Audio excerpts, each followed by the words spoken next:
Padre bueno que estás en los cielos. Te damos infinitas gracias por este tiempo hermoso, donde hemos podido con libertad adorarte, exaltarte, alabarte y glorificarte. Recibe todo honor y toda honra, porque tú lo mereces, mi Señor. Gracias porque este es el día que tú hiciste para alabanza y honra de tu santo nombre. Gracias, mi Señor, por la oportunidad preciosa que nos das de expandir tu palabra a través de tu iglesia y a través de las redes sociales.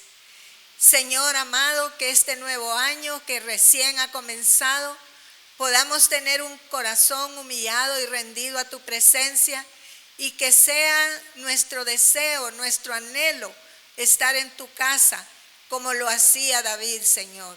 Como decía él, mejor es un día en tu presencia que 1000 fuera de ella.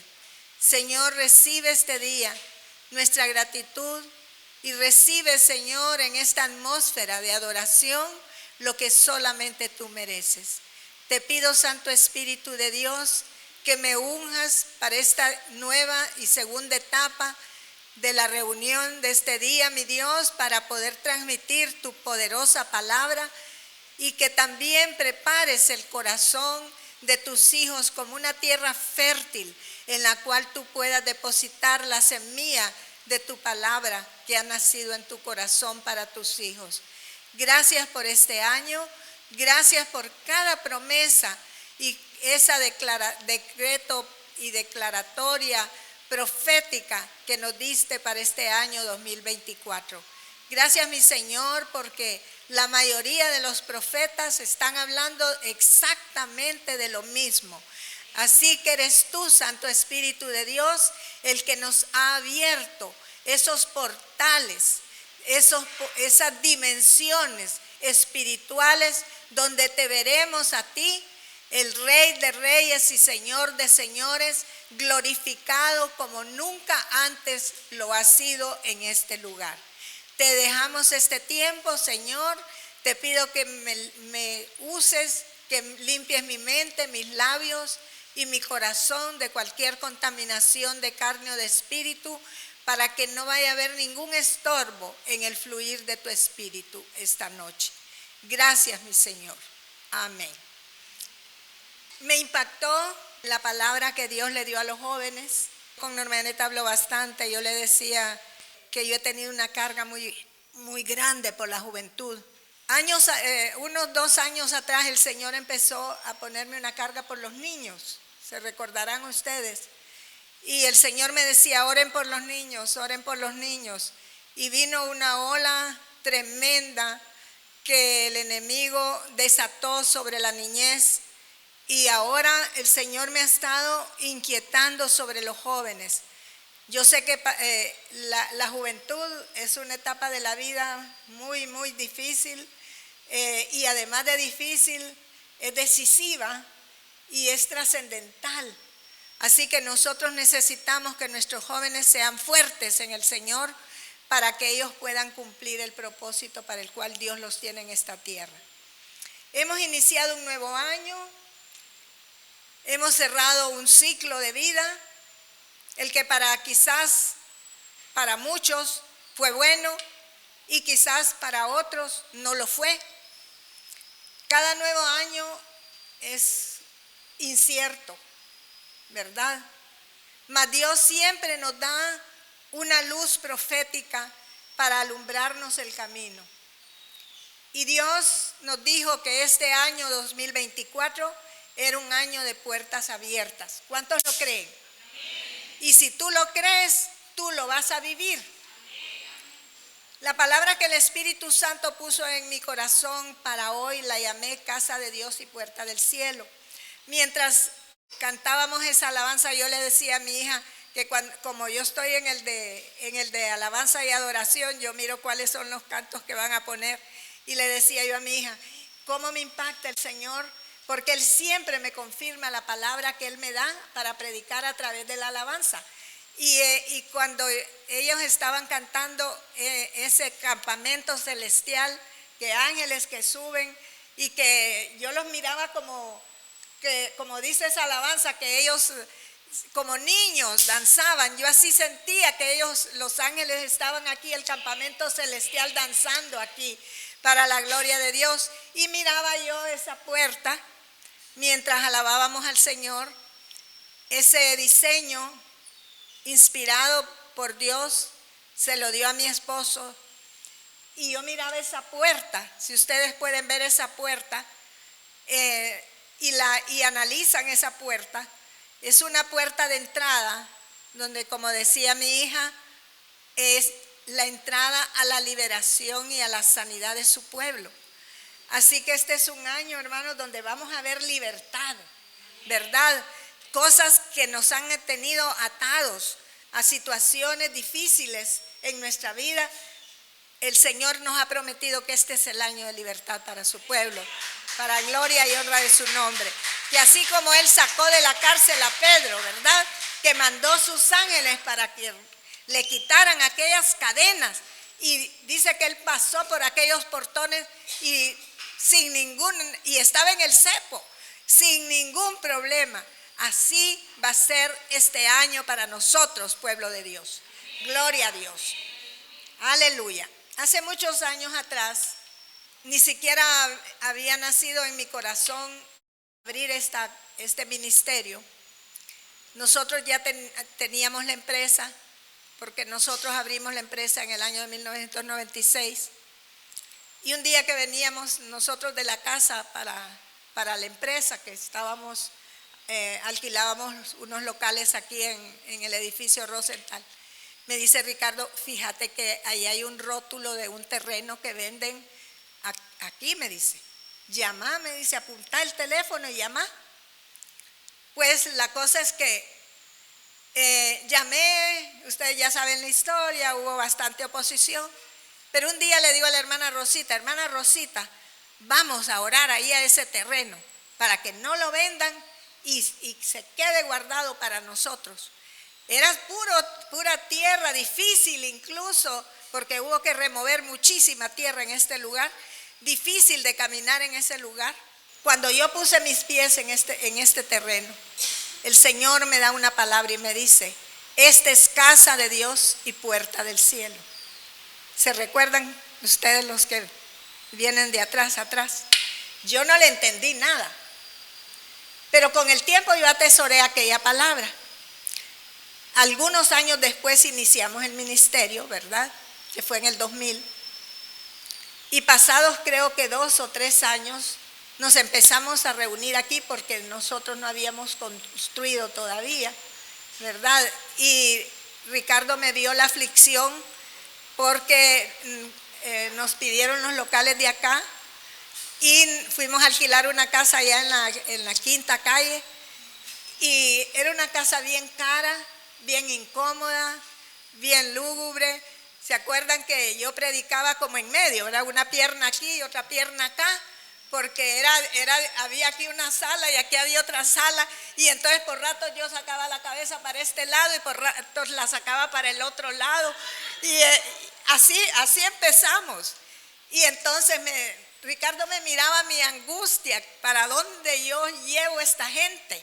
Y me dice, bueno, si querés ahí en la oficina, pues yo te doy un espacio. Y empezamos en la parte del mezanini y unos se sentaban en las gradas y así comenzó este ministerio. Pero Dios había establecido que era casa de Dios y puerta del cielo. Así que yo, sin entender qué era lo que Dios me decía, hoy a profundidad pude entender lo que el Señor quiere hablarnos. Así que va a ser el tema de hoy, inspirada en esa promesa. Ustedes saben que a quien Dios le reveló esa palabra fue también a Jacob, ¿verdad? Así que estudié profundamente la vida de Jacob. Y encontré que la vida de Jacob es una vida muy inspiradora, porque es una vida transformada por el poder de Dios. Ustedes saben que Jacob era hijo de Isaac y de Rebeca. Él era hermano gemelo de Esaú, que fue el primogénito, el mayor de los dos. Su nombre significa engañador. Y él le hizo un alto honor a su nombre, porque fue verdaderamente un engañador.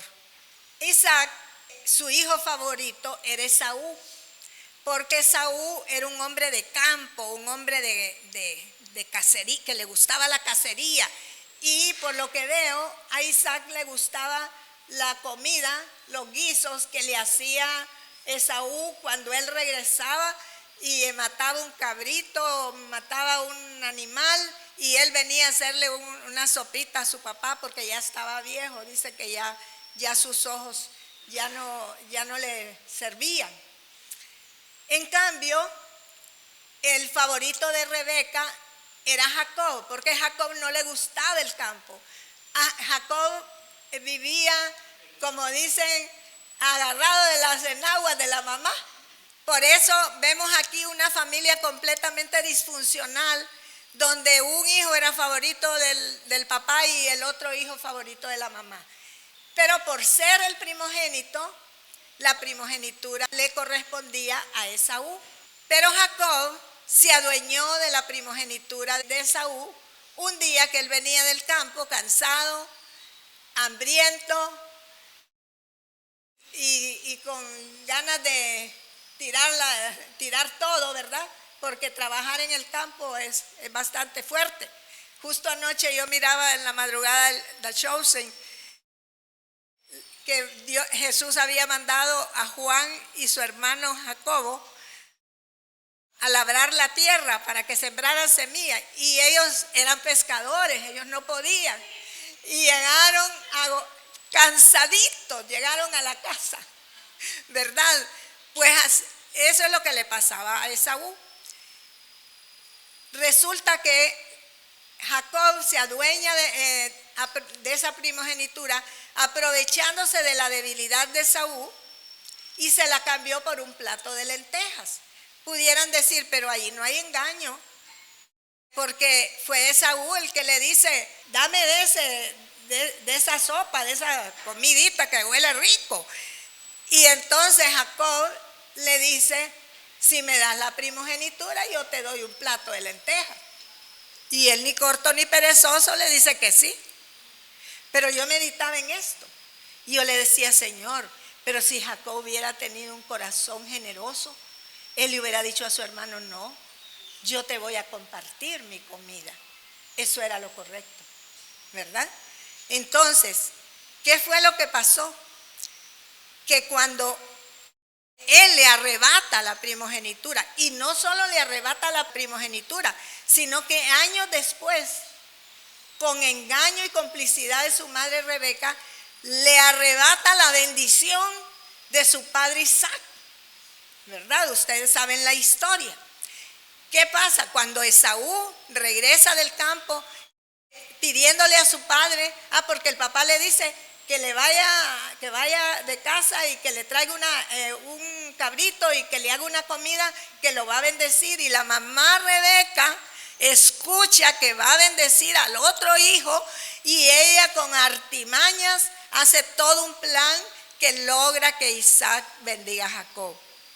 Cuando Esaú regresa y le lleva la comida a su padre, el padre, como ya no miraba, lo que él usaba de los sentidos era el olfato y el tacto. Y dice él, la voz no se me parece, pero es peludo como mi hijo Esaú, y huele, porque le puso la ropa, y huele como mi hijo Esaú. Entonces cuando Esaú regresa, lloró, dice la palabra que procuró con lágrimas la bendición, y le dijo él, no puedo dártela, hijo, con todo el dolor de su corazón. ¿Y saben qué?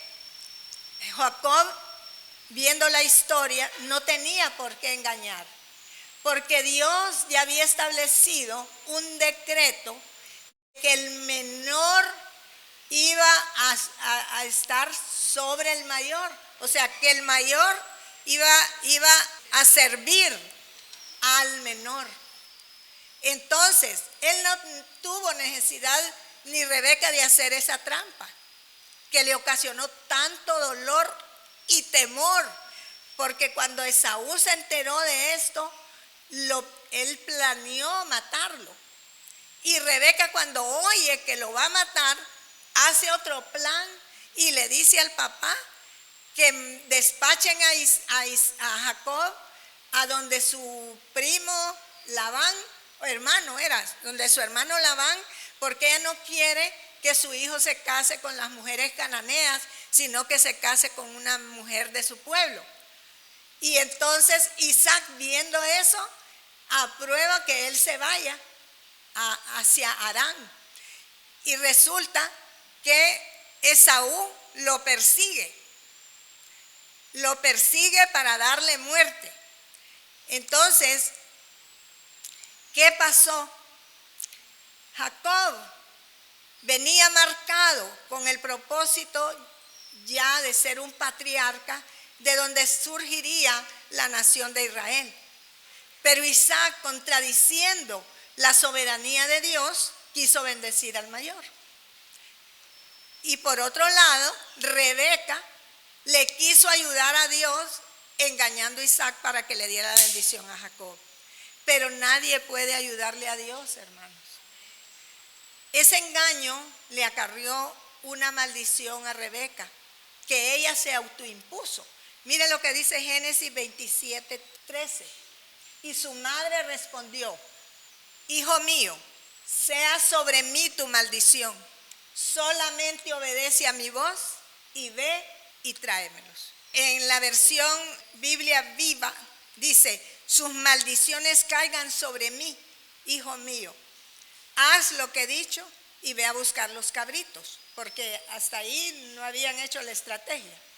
Y es que hay diferencia, hermanos, entre la primogenitura y la bendición. Yo creo que para mí la bendición es mayor que la primogenitura, porque la primogenitura es sinónimo de herencia, pero la bendición implica la activación de todas las promesas de Dios para su pueblo. Vamos a leer Génesis 27, 28 al 29, la bendición que desata Isaac sobre su hijo Jacob. Él desató dos bendiciones. Esta fue la primera: que Dios te dé siempre abundante agua del cielo, que te dé cosechas abundantes y mucho trigo y vino, muchas naciones te sirvan y muchos pueblos se inclinen delante de ti, que tú seas el amo de todos tus parientes, que todos ellos se inclinen delante de ti. Malditos todos los que te maldigan y benditos los que te bendigan. Esaú, que es el mismo Edom, de donde descienden los edomitas, que esto es un punto bien importante para el tiempo de hoy, y ya se lo voy a explicar por qué, nunca pudo superar su odio hacia Jacob, a tal grado que cuando Nabucodonosor planeó llevarse cautivo a Israel, él colaboró con el rey de Babilonia. Entonces Dios estableció una sentencia en contra de Edom, que hasta el día de hoy está en vigencia. Está en Ezequiel 35, yo no la voy a leer toda, pero la voy a parafrasear. Dice: Dios les dice a los edomitas que estaba contra ellos. Imagínense tener a Dios de enemigo.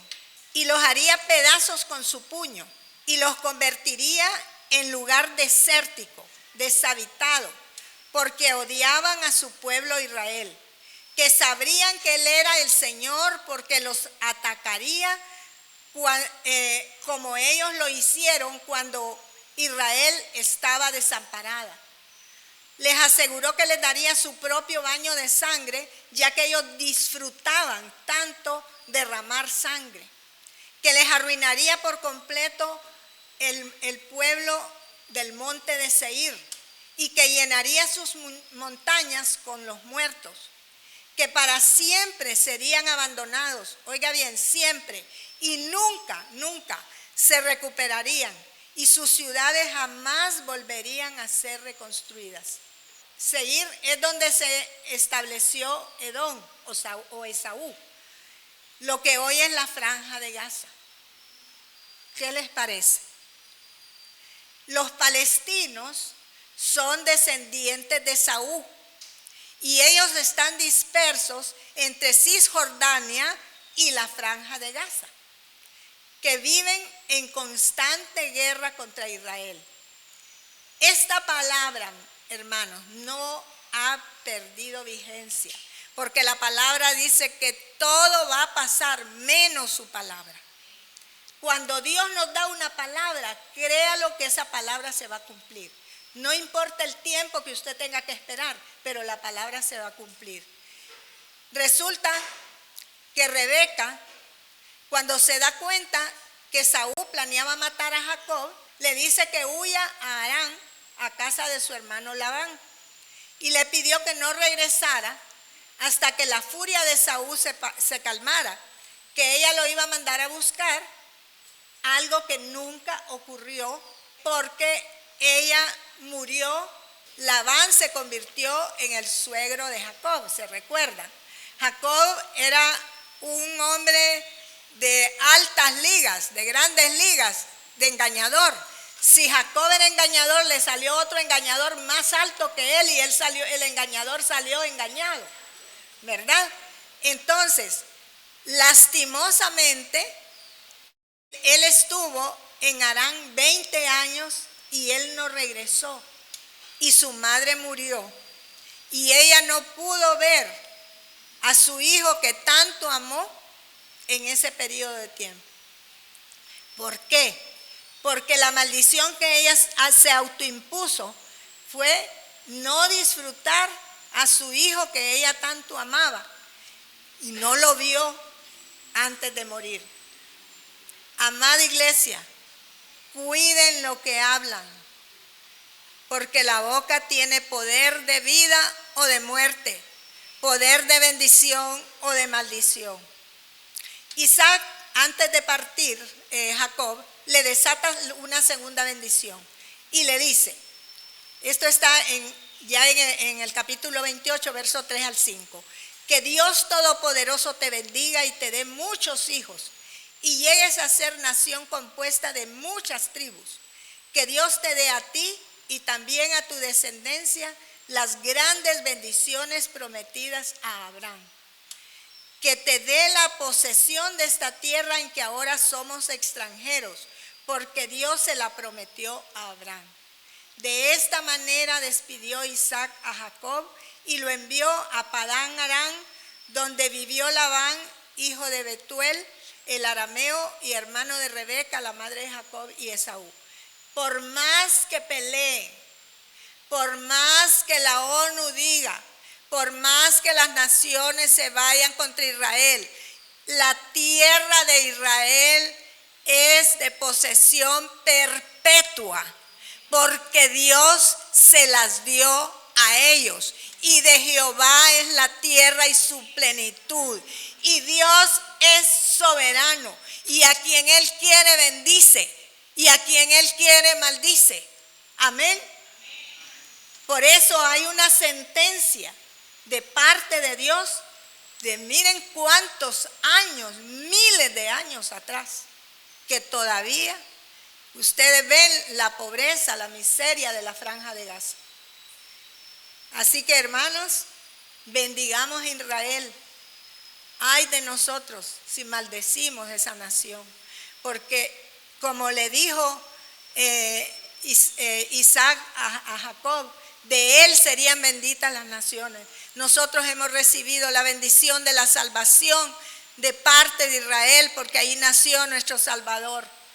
¿Cuántas bendiciones han venido de parte de Israel para nosotros, hermanos? ¿Y cuántos gobernantes han maldecido esa nación y han terminado muy mal, ¿verdad? Cuando Isaac desató esa poderosa bendición sobre Jacob, él expresó, no se trata de mi bendición, sino que la bendición de Dios te alcance. Por eso es que creo que la bendición es superior a la primogenitura. Bendigan a sus hijos, padres. El judío tiene la cultura de bendición y por eso ellos son tan prósperos, tan inteligentes, tan creativos, que ganan tantos premios Nobel, porque tienen, además de la bendición de Dios, la bendición de sus padres. Nosotros no somos responsables, hermanos, de la salvación de nuestros hijos, pero sí de darles un buen testimonio cristiano. Pónganse en la brecha y clamen por su salvación, porque Dios no tiene nietos, Él solo tiene hijos. No importa si tú eres un pastor que sirve a Dios o un ministro que predica la salvación. Hermanos, la salvación no se hereda. Ellos necesitan su salvación personal. Lo que nos queda a nosotros es orar porque ellos abran su corazón al Señor, porque ni nuestras obras, ni lo que hacemos por el reino de Dios cuenta, sino que ellos tengan un encuentro personal con Jesús. Al enterarse Esaú de la bendición que Isaac le dio a Jacob, ¿saben qué hizo? En represalia, se fue a la región a donde vivía Ismael. ¿Se acuerdan quién era Ismael? ¿Ah? El hijo, sí, de Abraham, ¿verdad? Que le trajo, porque de ahí descienden, esa es otra línea que descienden todos los ismaelitas, que también son una maldición para Israel. Se fue y él, como él le había dicho a su hijo, no te vayas a casar con mujer cananea, y él le obedeció porque él se casó con Raquel, ¿verdad? Este otro no, él se fue a donde Ismael y escogió una de sus hijas para casarse. En la vida de Esaú fue una constante de vivir alejado de los principios y de las directrices de Dios. Él siempre buscó lo temporal y no lo eterno. Él despreció las bendiciones y las promesas de Dios. Y amados, si ustedes desechan o menosprecian las bendiciones del Señor, o van a tener muchos problemas, porque van a tomar decisiones equivocadas en su vida con consecuencias terribles para ustedes. Tengan cuidado de no hacerlo, jóvenes. Me gustó que Dios llama a los jóvenes. Ustedes todavía tienen la oportunidad de tomar decisiones correctas en su vida, porque quizás muchos de nosotros hemos tomado malas decisiones que nos han acarreado lágrimas y dolor, ¿verdad? Dios quiere lo mejor para nosotros. No menosprecien el llamado de Dios, porque eso te va a traer múltiples problemas en tu vida. El camino hacia Harán era muy largo, y cuando Jacob llegó al lugar llamado Luz, se quedó ahí para pasar la noche. Ya el sol, dice la palabra, se había ocultado. Había recorrido 70 kilómetros en un día. 70 kilómetros. Y llegó ya muy cansado a ese lugar que se llama Luz. Y él tomó una piedra como almohada. Imagínense cómo sería el cansancio. Una piedra puso para recostar su cabeza. Bueno, él por lo menos tuvo una piedra. Jesús dijo que él no tenía nada donde recostar su cabeza. Y se durmió. Y soñó que había una escalera desde la tierra hasta el cielo, en la que vio ángeles de Dios que subían y bajaban por ella. Por eso yo me gocé con esa alabanza. Y también dice la palabra que él vio al Señor parado junto a él, que le decía: yo soy el Señor, Dios de tu abuelo Abraham y tu padre Isaac. A ti y a tus descendientes les voy a dar la tierra en que estás acostado. Serán tantos tus descendientes como el polvo de la tierra. Todas las naciones de la tierra serán bendecidas a través de ti y tu descendencia. Llenarán la tierra de este a oeste y de norte a sur. Y le prometió estar con él en donde fuera y protegerlo, así como regresarlo sano y salvo a su casa. Que jamás lo abandonaría hasta cumplirle su promesa. Dios se le reveló a Jacob en un tiempo de crisis. ¿A dónde están aquí los soñadores de esta iglesia? Levanten la mano. ¿Qué dijo el Señor a los jóvenes? ¿A qué los mandó? Con ganas levanten esas manos, hipotes, que no tienen artritis. Miren, yo con artritis la levanto. Dios los manda a soñar. Sean soñadores. Y le dio la misma promesa que le dio a su abuelo Abraham y a su padre Isaac. Qué gracia la de Dios para Jacob. Y esa misma gracia nos la da a nosotros. Qué gracia, hermanos, que lo bendijo, no cuando ya él se había convertido en Israel, príncipe de Dios, sino cuando era un pecador tramposo y mentiroso. Dios no busca gente santa, sino dispuesta a abrir su corazón y permitirle a Dios el proceso de santificación. Él nos busca insistentemente para bendecirnos, hermanos. No porque lo merezcamos, sino por su propia gracia, pura gracia. Y Dios se le reveló a él de una forma maravillosa y sobrenatural. Le mostró su amor a pesar de ser como era él. Le cambió el nombre de Jacob, engañador, a Israel, príncipe de Dios, y dio inicio al proceso de transformación en su vida. De él descienden las 12 tribus de Israel. Dios, amados, no ve lo que tú eres. Él ve el propósito y el destino que Él ha puesto en ti, y eso se cumplirá.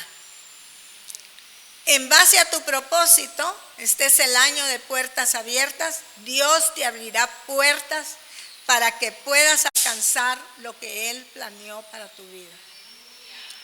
Cuando yo escribí este mensaje, recordaba el día que estaba al borde de la muerte, aquel 1 de enero del año 2022. Estaba a punto ya de colapsar todo mi cuerpo. Lo único que faltaba que colapsara era mi corazón. No, mi corazón sí fue afectado. El hígado también. Los riñones fue lo único que no me colapsaron, y eso fue lo que me sostuvo con vida. Yo no tenía capacidad de hablar, y estaban discutiendo mi familia qué hacer, porque era 1 de enero, no habían médicos, y los que habían andaban de goma. Y entonces yo los oía en aquel gran dilema, qué hacer conmigo, y trataron de sentarme para vestirme, y yo me desplomé. Cuando yo iba para abajo, yo hablé con el Señor y le dije: Señor, si este es mi día, yo estoy preparada para irme.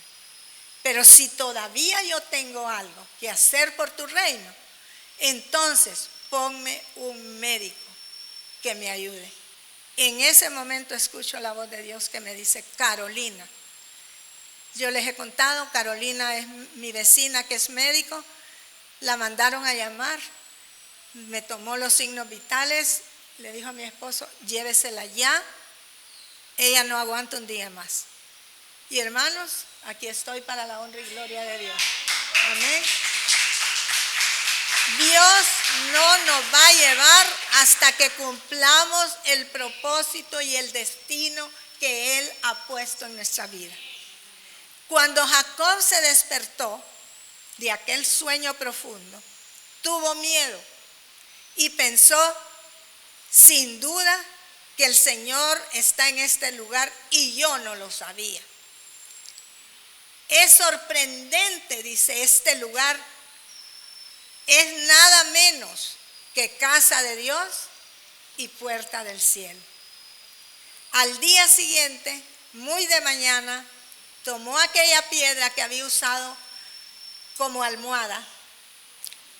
Dice la palabra que la puso como columna, la paró y derramó sobre ella aceite y llamó a aquel lugar que era Luz, Betel, que quiere decir casa de Dios. Y ahí él hizo un voto, que si Dios lo ayudaba y lo protegía en aquel viaje, si le permitía regresar sano y salvo a su casa paterna, que si le daba comida y ropa, el Señor sería su Dios. Él no era el Dios de Jacob. Él era el Dios de Abraham y el Dios de Isaac, pero no era el Dios de Jacob. Todavía no había tenido antes un encuentro con Dios. Por eso les digo, Dios no tiene nietos, solo hijos. Hasta que tuvo un encuentro él con el Dios de su abuelo Abraham y de su padre Isaac, él pudo cambiar de forma de vida.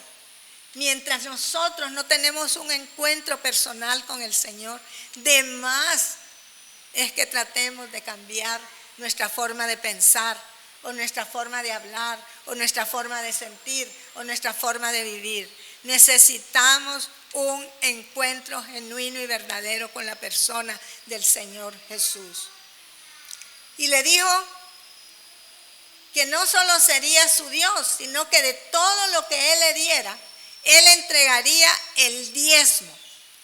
Para aquellos que dicen que el diezmo no es que es de la ley, miren, ya vamos viendo dos casos. Melquisedec, que Diana tiene un tremendo testimonio que en su momento lo va a dar.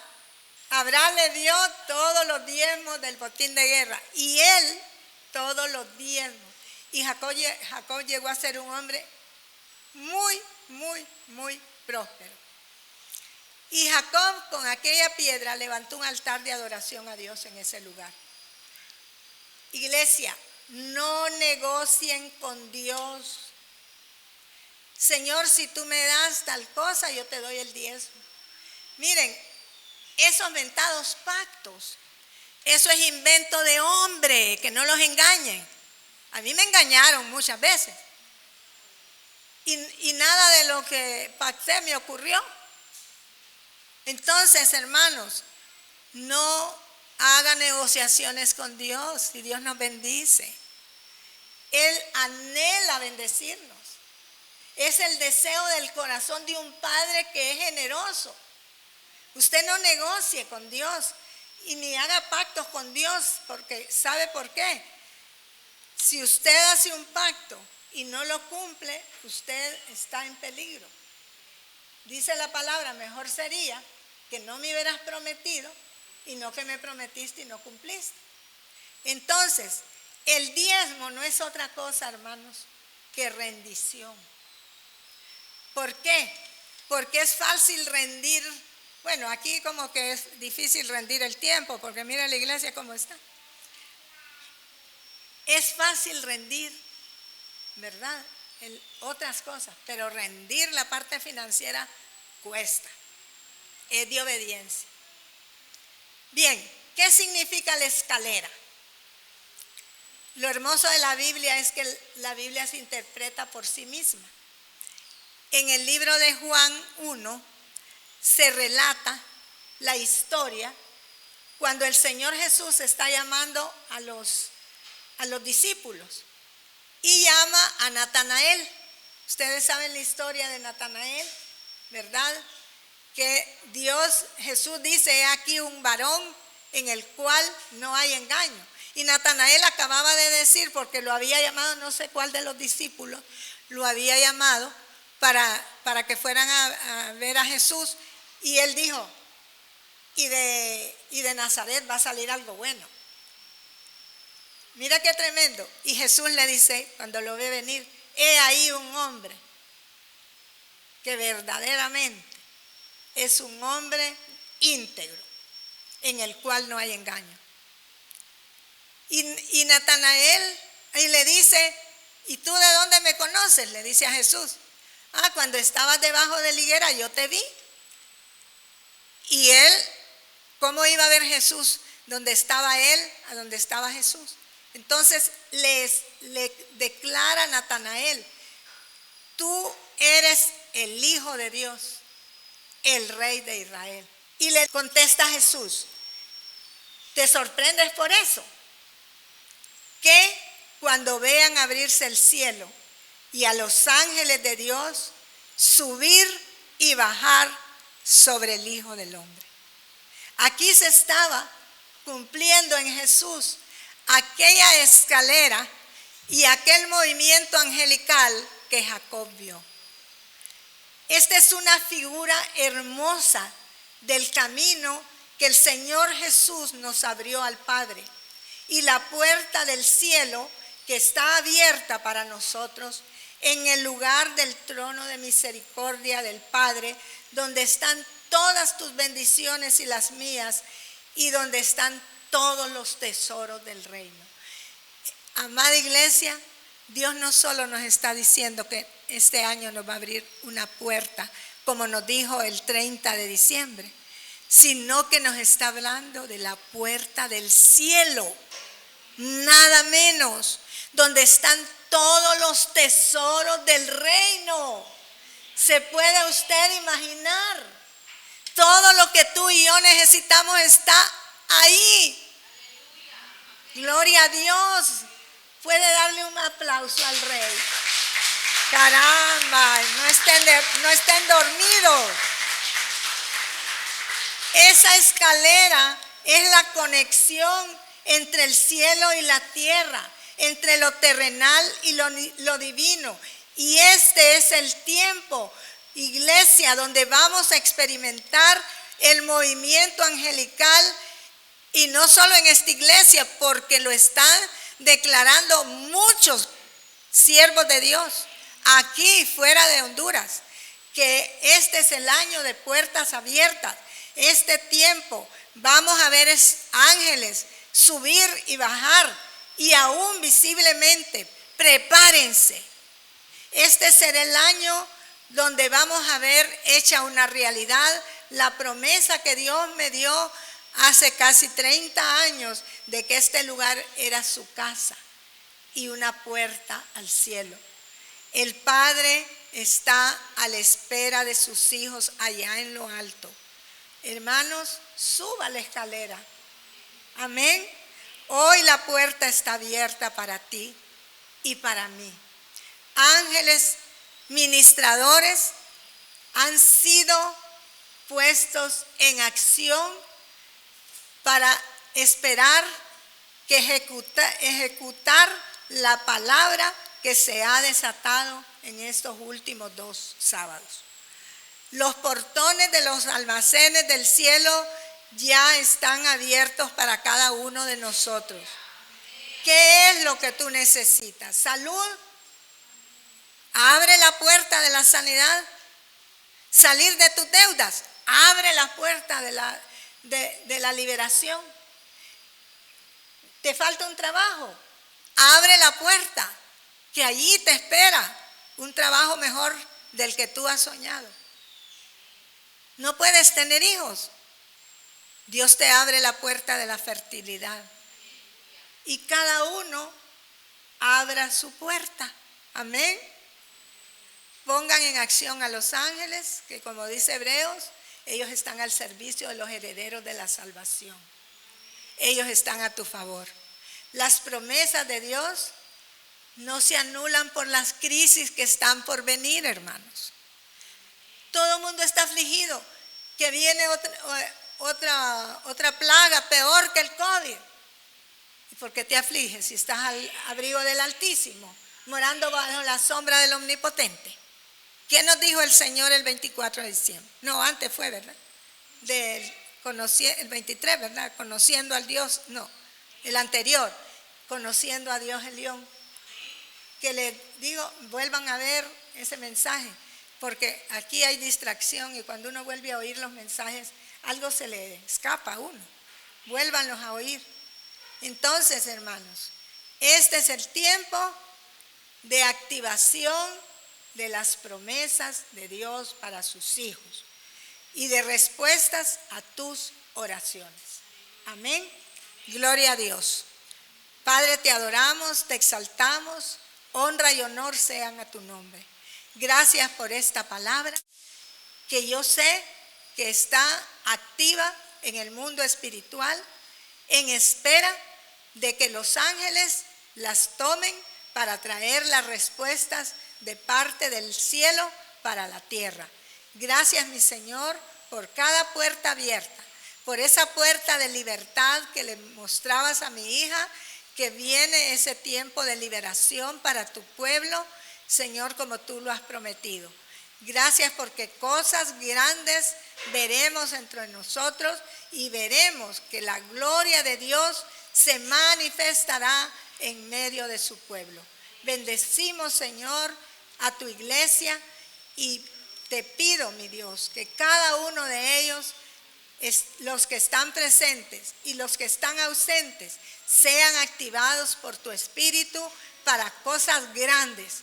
Que si ellos están en un nivel de fe, pues Señor, que puedan subir un peldaño más de la fe para alcanzar todo lo que tienen por delante.